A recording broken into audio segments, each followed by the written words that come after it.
Hello student, कैसे हो? आशा करता हूँ अच्छे होंगे, बेहतर होंगे। केटो साइंस पर एवं सभी शिक्षकों का तहे दिल से स्वागत है। आज हम बात करेंगे त्रिकोणमिति यानी त्रिकोणमिति पढ़ेंगे कहने का मतलब। अब जो हम टॉपिक पढ़ने जा रहे हैं उस टॉपिक का हम वास्तविक अर्थ जानेंगे, जो कि दैनिक जीवन में हमारे इस टॉपिक की क्या महत्व भूमिका होती है और क्या नहीं दोस्तों। क्योंकि हम त्रिकोणमिति मान लो पढ़ भी लिए और इसके मान लो क्वेश्चन हम, क्योंकि स्टूडेंट की सबसे बड़ी प्रॉब्लम मैथमेटिक्स में एक्स्ट्रा मैथ पढ़ते हो जिसमें त्रिकोणमिति खास टॉपिक होता है। उसमें क्या कि प्रतियोगिता में आपको पता है कि इससे क्वेश्चन यानी पूछता ज़रूर है, लेकिन हम क्वेश्चन की लैंग्वेज नहीं समझ पाते हैं। लेकिन ये कौन सा कारण है, वो इसका बेसिक से हम आज स्टार्ट करेंगे। त्रिकोणमिति ठीक बात करेंगे हम त्रिकोणमिति। अब दोस्तों त्रिकोणमिति क्या होती है वो समझो। पहले तो यहाँ त्रि लो, त्रि प्लस कोण लो, कोण प्लस मिति होती है। यानी वास्तविक अर्थ क्या होता है इसका, यानी त्रि यानी तीन, ये क्या है कोण यानी एंगल, और मिति का मतलब यहाँ ज्यामिति से लिया गया है, यानी ज्यामिति से लिया गया है दोस्तों।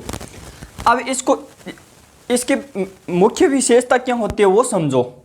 यानी मुख्य विशेषता त्रिकोणमिति की दोस्तों यही होती है कि त्रिकोणमिति सबसे पहले, जैसे हम किसी भी संस्था में एडमिशन लेते हैं, मान लो किसी संस्था में पढ़ रहे, जैसे स्टूडेंट एडमिशन लेता है तो उसकी कोई कागज पाना तो होते हैं, तो उसी प्रकार से इसका भी मेन भूमिका क्या होती है, एक समकोण त्रिभुज पर आधारित होती है। यानी समकोण त्रिभुज पर यानी पूरी की पूरी त्रिकोणमिति हम पढ़ेंगे वो समकोण त्रिभुज पे ही पढ़ेंगे, क्योंकि ये सबसे पहले ये यानी तीन कोण होते हैं समकोण त्रिभुज में, वो भी पता है हमें, और मिति वो एक ज्यामिति होती है। अब खास बात ये आती है स्टूडेंट को कि आपको क्या कि त्रिकोणमिति में ये समकोण होता है उसकी क्या कंडीशन होती है। हमने क्या बात सीखी कि समकोण त्रिभुज पर आधारित है। अब ये समकोण त्रिभुज पे आधारित है कौन सी त्रिकोणमिति,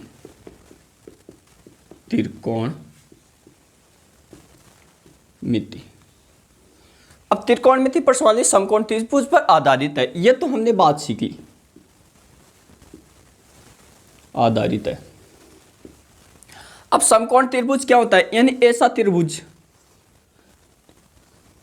जिसका एक कोण 90 डिग्री हो।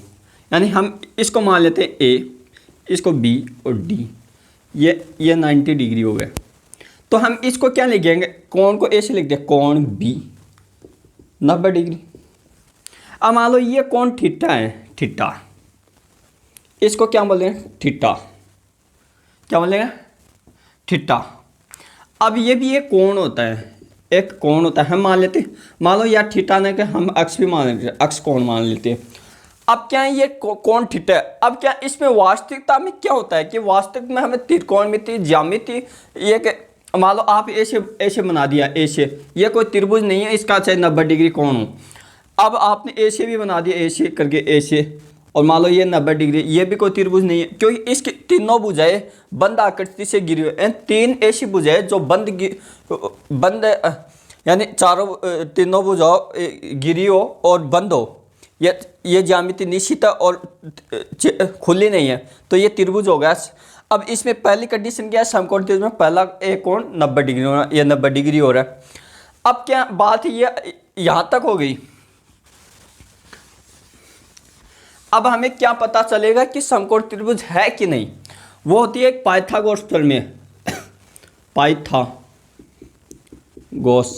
प्रमेय। अब दोस्तों पाइथागोरस प्रमेय क्या होती है, पाइथागोरस प्रमेय आपको रटना नहीं है। इसमें ये स्टेटमेंट यानी कर्ण स्क्वायर, लंब स्क्वायर प्लस आधार स्क्वायर,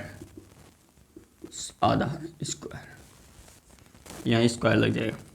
अब इसको हम पाइथागोरस प्रमेय बोलते हैं। आपको यही स्टेटमेंट याद रखना है बस, कि कर्ण स्क्वायर बराबर के लंब स्क्वायर प्लस आधार स्क्वायर।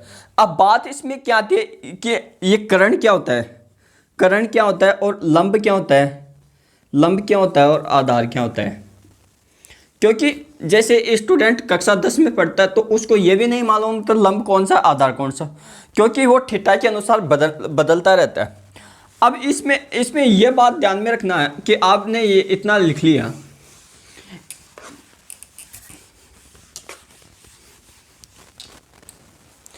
अब क्या सबसे पहले ये देखो, हम बेसिक से जाते हैं और ऐसे मारवाड़ी में पढ़ते हैं एक तरीके से। जैसे हम ठटेरे वाले के पास में गए तो ये मान लो एक ठटेरा वाला है और ये क्या ग्राहक है, क्या ग्राहक क्या काम कराने वाले, ये ठटेरा है। ये अब हम एक तरीका निकालते हैं। अब ये ठटेरे के सामने ये लंबू सा खड़ा है, तो ये खड़ा है तो क्या हुआ, ये लंबू सा खड़ा है तो ये लंब हो गया, लंब हो गया, ठीक है। और क्या ये जैसे ठटेरा वाले ये इसकी तिरछी नज़र है, यानी ये तो लंब हो गया। अब लंब के सामने क्या होता है, जो लंबा होता है इसके सामने क्या होता है, कर्ण होता है, तो ये कर्ण हो गया, कर्ण। अब आपको ऐसे ध्यान में रखना है, बेसिकली हमको याद करने की कोई जरूरत नहीं है। यानी थीटा के सामने, थीटा के सामने सदैव लंब होता है।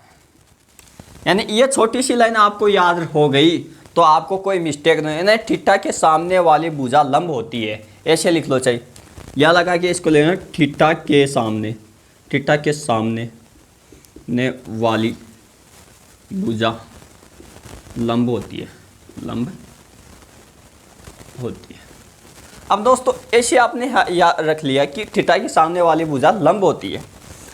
अब क्या जिस आधार पे वो थीटा बनता है उसके नीचे वाली भुजा क्या होती है, आधार, आधार। और जो कोण मान लो ये कोण बी है, कोण बी के सामने जो 90 डिग्री के सामने जो बनती है भुजा वो कर्ण होती है। यानी जिस त्रिभुज में ऐसे लगा, मान लो ये त्रिभुज को ऐसे लिखेंगे त्रिभुज, इसका मतलब त्रिभुज ए बी सी, त्रिभुज ए बी सी में कोण बी 90 डिग्री के सामने वाली भुजा कर्ण होगी। अब ये कर्ण होगी। अब एक नोट ये लिख लेना दोस्तों कि थीटा बदलने पर लंब वह आधार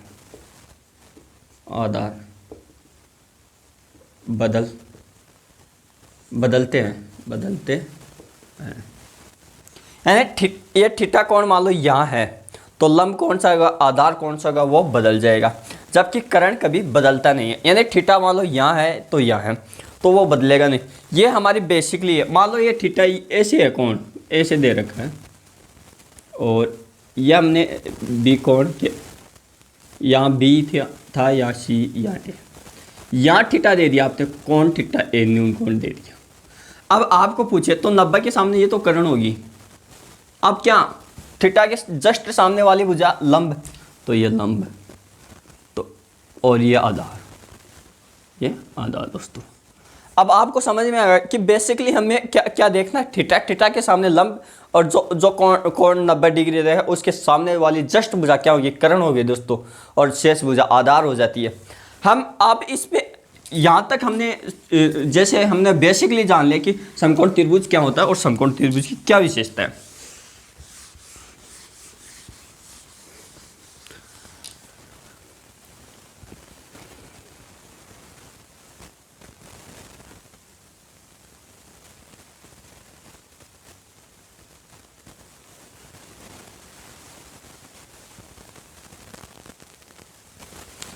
अब क्या जैसे हमने पाइथागोरस पढ़ में पढ़ी, पाइथागोरस पढ़ में क्या पढ़ा हमने कि कर्ण स्क्वायर और लंबी स्क्वायर प्लस आधार स्क्वायर, ये तो पढ़ा। अब इसमें क्या तीन होंगे, 1 2 3 त्रिभुज होते हैं त्रिभुज में। अब इसको क्या त्रिप्लेट बोलते हैं, त्रिप्लेट या तिर्यक संख्या लिख लो चाहिए। तिर्यक संख्या। अब क्वेश्चन ये है कि ट्रिपलेट या तिर्यक संख्या, इंग्लिश में इसको बोलते हैं ट्रिपलेट नंबर। अब मान लो जैसे हैं 5, 12 और 13, ये ट्रिपलेट है कि नहीं, क्योंकि 13 का स्क्वायर इतना हो गया, और 5 का स्क्वायर आपको पता है, और 12 का स्क्वायर आपको पता है, क्योंकि 125 प्लस 144 इनको जोड़ेंगे, ये एक ट्रिपलेट बन रहा है। यानी ट्रिपलेट यानी पाइथागोरस प्रमेय का एक क्या कर रहा है दोस्तों, पालन कर रहा है। जैसे हमने 24, 7 और 25, 24, 7, 25, ये भी एक ट्रिपलेट होता है। जैसे हमें 3, 4 और 5, क्योंकि 9 प्लस 16 25 यानी ट्रिपलेट मिल रहा है। अब मान लो ये एक ट्रिपलेट हमको ध्यान में रखना है, क्योंकि हमारा क्वेश्चन देगा दोस्तों, जैसे 6, 8 और 10, ये भी एक ट्रिपलेट। 64 प्लस 36 10 यानी 100 का स्क्वायर, अब ये ट्रिपलेट बन रहा है। आपको कब कंपटीशन में क्वेश्चन कैसे देगा वो देखना। अब 9, 12 और 15 ये भी एक ट्रिपलेट है, क्योंकि हमने इन दोनों का स्क्वायर करके जोड़ेंगे, इसके बराबर आएगा। अब क्या इन ट्रिपलेटों से क्वेश्चन कैसे देते हैं एग्जामिनर,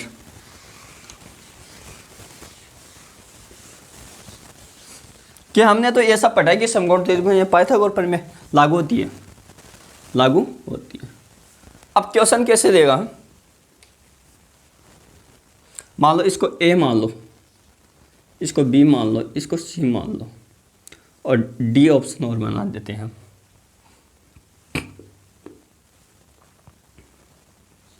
7, 8, 11। अब मान लो ये बन गया, आपको क्या देगा कि कौन सा कथन समकोण त्रिभुज पर आधारित नहीं है, यानी कौन सा कथन समकोण त्रिभुज पर आधारित नहीं। तो हमको क्या समझना है कि वो पाइथागोरस प्रमेय वाला यानी ट्रिपलेट का पालन करना है। आपको पता है ये ट्रिपलेट का पालन करता है, ये भी ट्रिपलेट का पालन करता है, ये भी करता है। इनको जोड़ोगे यानी 149 प्लस 64 कितना होगा 10, यानी 110, जबकि ये कितना होता है आपको पता है, यानी 11 के स्क्वायर कैसे करो 1 2 1, क्योंकि ऐसे 1 1 1 मान लो इसका स्क्वायर करना है, तो पहले क्या 1 2 3, तो क्या लिखोगे 1 2 1 2 लिखा, फिर 1 2 3, अब 2 1, ये इसका स्क्वायर होता है। क्योंकि एनटीपीसी एग्ज़ाम में आया था, एनटीपीसी एग्ज़ाम में क्या आया था, क्योंकि वहाँ ऐसे 5 एक दे दिए 1 2 3 4 5, और इसका स्क्वायर पूछ लिया, इसका स्क्वायर पूछ। अब क्वेश्चन वहाँ स्क्वायर थोड़ी निकाला जाएगा, 1 2 3 4 5, आपको क्या करना 5 एक का है, तो 1 2 3 4 5, अब 5 से 1 घटाओ 4 3 2, ये इसका स्क्वायर था। जो भी ऑप्शन था वो राइट हो जाता। तो आपको ये भी आ जाना, यही एनटीपीसी में आता है, यही लोको पायलट में क्वेश्चन आया था, 2 बार रिपीट हुआ था। अब दोस्तों इतनी बात होगी, ट्रिपलेट ये होते हैं, आपको समझ में आएगा ट्रिपलेट क्या चीज़ होती है। अब क्या त्रिकोणमिति में 3 यानी 6 क्या चलते हैं, फंक्शन चलते हैं, फंक्शन यानी फलन, यानी फंक्शन यानी अनुपात। अब अनुपात क्या होता है, कई स्टूडेंटों को तो ये भी नहीं मालूम होता है अनुपात क्या होता है, अनुपात। और भिन्न क्या होती है, भिन्न और अनुपात कुछ नहीं है, ये क्या था हर, और ये अंश, उल्टा लिख दिया दोस्तों, अंश ऊपर होता है और हर नीचे होता है। और इसको मान लो ऐसे लिख दिया अंश अनुपात हर। अनुपात को 2 टिमकियों से दर्शाते हैं, ऐसे मान लो ये ऐसे आ जाता है, ऐसे 2 बार 3, तो ये अनुपात का नहीं, ये समानुपाती का हिस्सा होता है। निशानों का भी ध्यान में होना चाहिए। अब इसमें क्या समझेंगे हम, क्योंकि स्टूडेंट के मेन प्रॉब्लम कहाँ आ रही है, क्यों हमने ये पढ़ा है कि sign theta cos theta tan theta, ये पढ़ा। इसके बारे पर क्या लिखा हमने, लंब बटा फिर क्या लिखते हैं करंट। इसके बराबर क्या है, यानी आधार बटा करंट। इसके बराबर क्या लिखते हैं, लंब बटा आधार, ये लिखते हैं। अब इतने अनुपात हमको याद रखना है, सिर्फ इतने। अब क्या हुआ, स्टूडेंट के ये भी याद नहीं होते, क्योंकि हम ये हिंदी मीडियम वाला लाल बटा कक्का रखते हैं। हाँ कक्का, ठीक है दोस्त। या लाल, एल का मतलब तो लंब है, लंब लेते हैं, और ए का मतलब आधार, आधार, और के का मतलब करंट। अब इतना आपको याद रखना पड़ेगा कि एल का मतलब लंब, ए का मतलब आधार, के का मतलब करंट दोस्तों। अब क्योंकि हमको ये भी नहीं याद रखना है, क्योंकि ये समझना है, और कभी भी एग्ज़ाम में ये मत लिख देना कि साइन थीटा एल अपॉन की। ये एग्जामिनर आपको 0 नंबर दे सकते हैं, वो आपकी उसकी मर्जी। वहाँ पर यही लिखना कि लंब बटा करंट, ऐसे लिखना दोस्तों।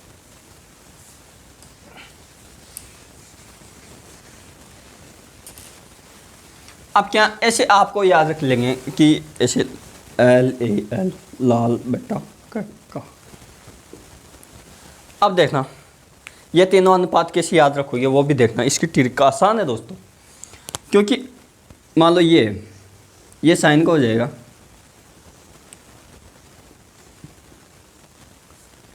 अब देखना दोस्तों, ये साइन थीटा का हो गया, साइन थीटा, ये कोस थीटा का हो गया बीच वाला, ये टेन थीटा। अब आपको ये पता हो जाएगा लाल बटा कक्का, क्योंकि जिसकी जेब में काका है, यानी पैसे को बोल रहे हैं काका, वो लाल अपने आप ही दिखेगा, तो लाल ऊपर रहेगा, कक्का नीचे रहेगा। अब क्या कि साइन किसके चलते हैं, साइन किसके चलते हैं, जो लंबा होता है सबसे बड़ा, उसके चलते हैं। अब क्या साइन देखना, अब ऐसे लिखो साइन थीटा कोस थीटा और टेन थीटा। अब देखना इसका ये समझो, व्युत्क्रम क्या चीज़ होती है, व्युत्क्रम। व्युत्क्रम का मतलब यानी मान लो क्वेश्चन ऐसे आ गया, इतना लिखना ना दोस्तों,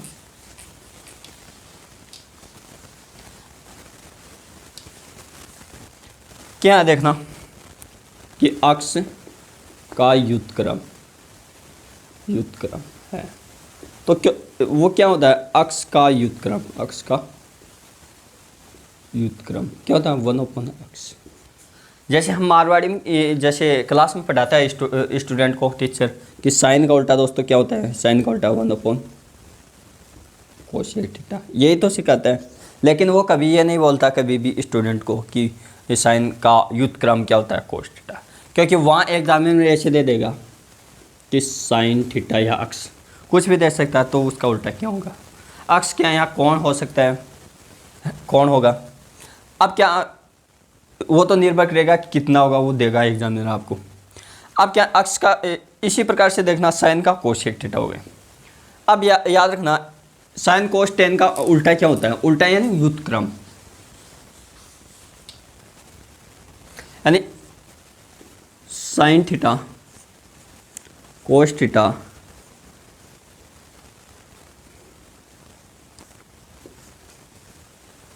टेन थीटा इक्वल टू। अब देखना जो जिसके साइन चलते हैं उसके लोग नाकाम करने की कोशिश करते हैं, तो उसको क्या कोशिश करेंगे, कोस थीटा यानी कोस थीटा, कोसेक थीटा यानी कोशिश करेंगे कोसेक थीटा, यानी उल्टा काम करेंगे उसके नीचे, है ना, तो कोसेक थीटा। ये आपको अनुपात याद रखना।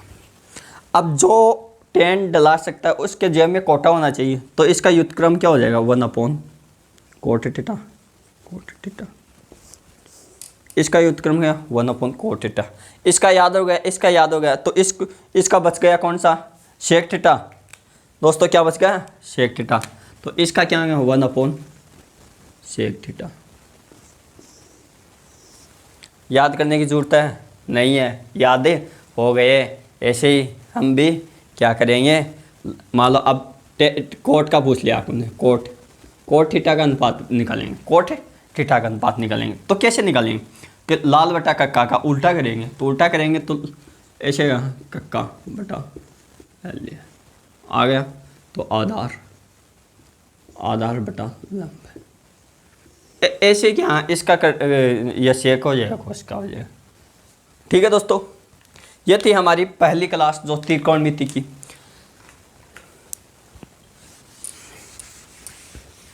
आपको क्या यहाँ तक आपको समझना है कि क्वेश्चन कैसे आएगा, वो हमारी जिम्मेदारी है त्रिकोणमिति पढ़ाने की दोस्तों। क्योंकि स्टूडेंट बोल रहे थे सर आप त्रिकोणमिति पढ़ा दो, साइंस तो पढ़ाते हो, मैथ भी पढ़ाते हो, लेकिन त्रिकोणमिति हमारे समझ में नहीं आते, तो टाइम काट के ये बता दो। तो दोस्तों सभी स्टूडेंटों को, क्योंकि त्रिकोणमिति एक खेल बना दूंगा आपके लिए। अब त्रिकोणमिति में हम आगे क्या पढ़ेंगे, जैसे त्रिकोणमिति सारणी, त्रिकोणमिति सारणी। उसके बाद में चलेंगे पूरक कोण। उसके बाद में चलेंगे समीकरण,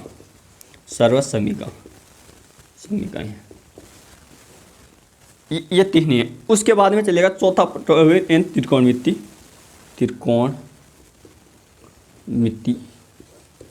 का अनुप्रयोग में कैसे वो एक लैंग्वेज में क्वेश्चन देगा, उसका कोण निकालेंगे, एक भुजा देगा और दूसरी भुजा निकालेंगे, और उसका और क्या, और कुछ नहीं है दोस्तों। अब यही 4 टॉपिक में से क्वेश्चन कहाँ से आते हैं वो हम पढ़ लेंगे आराम से। इससे कंपटीशन में 4 नंबर यानी 2-3 नंबर के क्वेश्चन ज़रूर आते हैं, 2-3 नंबर के, ये तो हमारे को कन्फर्म पता है, लेकिन आते कैसे वो भी पढ़ लेंगे दोस्तों।